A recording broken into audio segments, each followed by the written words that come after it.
Hai semuanya, selamat datang kembali di channel Sarjana Muda. Hari ini gue akan membahas topik yang sangat penting buat masa depan finansial, yaitu 3 jenis pendapatan yang sebaiknya lo miliki. Mungkin banyak dari kita berpikir, yang penting kan gaji dari pekerjaan utama. Tapi ternyata ada strategi keuangan yang lebih cerdas dari hanya bergantung pada satu sumber pendapatan. Gimana caranya? Simak terus video ini sampai selesai ya. Yang pertama, pendapatan aktif.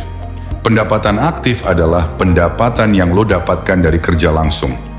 Gampangnya, ini adalah uang yang lo peroleh dari pekerjaan yang lo lakukan secara aktif, seperti gaji atau honor. Berikut adalah beberapa aspek penting dari pendapatan aktif yang harus lo pahami. Kerja versus waktu. Pendapatan aktif sangat bergantung pada waktu yang lo alokasikan. Jadi kalau lo berhenti bekerja, otomatis pendapatan ini juga berhenti. Misalnya, gaji dari pekerjaan kantor, upah harian, atau fee dari proyek freelance.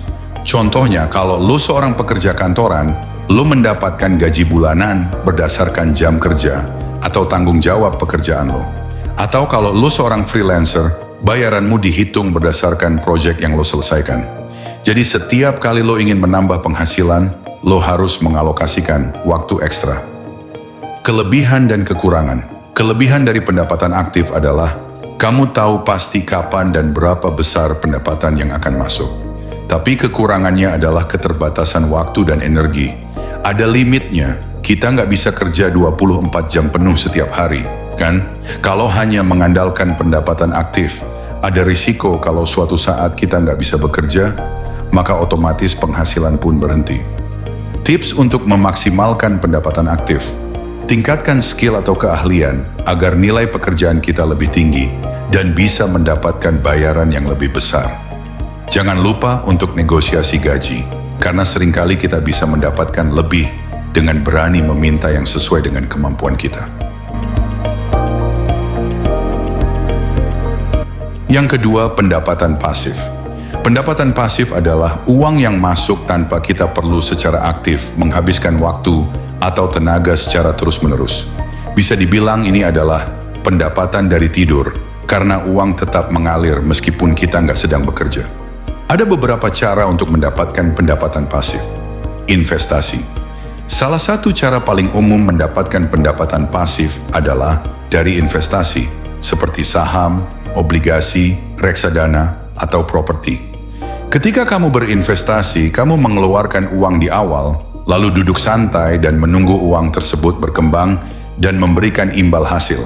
Misalnya, investasi di saham yang memberikan dividen secara rutin, atau properti yang bisa disewakan. Setiap bulan atau tahun, kamu akan menerima uang dari hasil sewa atau dividen tanpa perlu aktif bekerja mengelola properti atau perusahaan. Royalti. Kalau kamu seorang kreator, misalnya penulis buku, musisi, atau pembuat aplikasi, kamu bisa mendapatkan pendapatan dari royalti. Jadi setiap kali karya kamu digunakan atau dijual, kamu akan terus menerima pendapatan tanpa perlu kerja ekstra. Misalnya, kalau kamu menulis buku, setiap kali buku tersebut terjual, kamu akan mendapatkan komisi dari penjualan. Ini bisa menjadi sumber pendapatan jangka panjang tanpa perlu terlibat lagi dalam penjualannya. Keuntungan bisnis otomatis. Bisnis yang sudah berjalan, otomatis juga bisa menjadi sumber pendapatan pasif.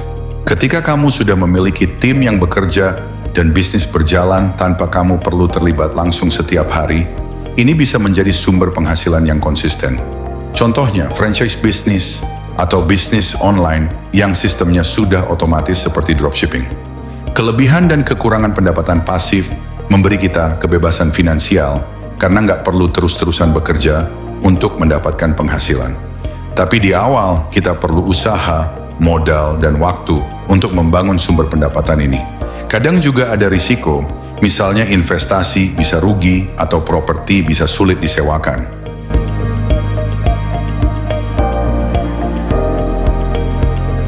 Yang ketiga, pendapatan portfolio.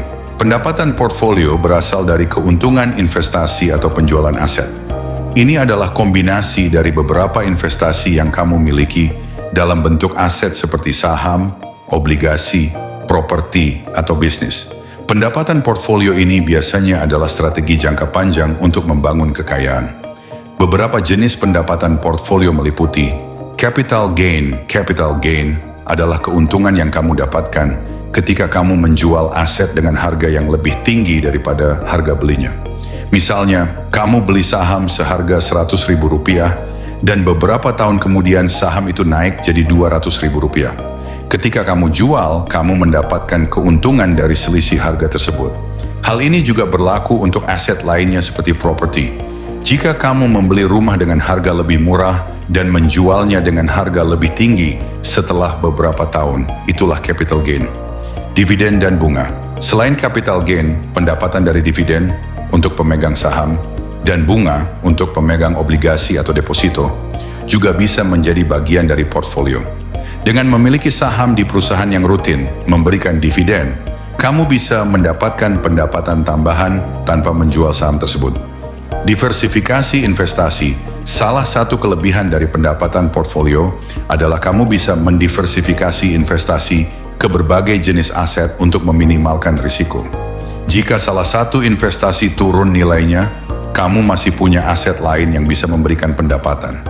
Jadi pendapatan portfolio ini biasanya lebih stabil dalam jangka panjang. Kelebihan dari pendapatan portfolio adalah potensi untuk mendapatkan keuntungan besar di masa depan. Namun risiko juga cukup tinggi, terutama jika kamu tidak terlalu paham tentang investasi. Jadi penting banget untuk belajar tentang bagaimana cara kerja investasi sebelum memulai.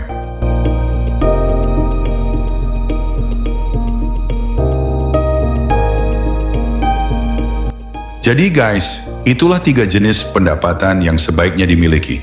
Pendapatan aktif, pasif, dan portfolio.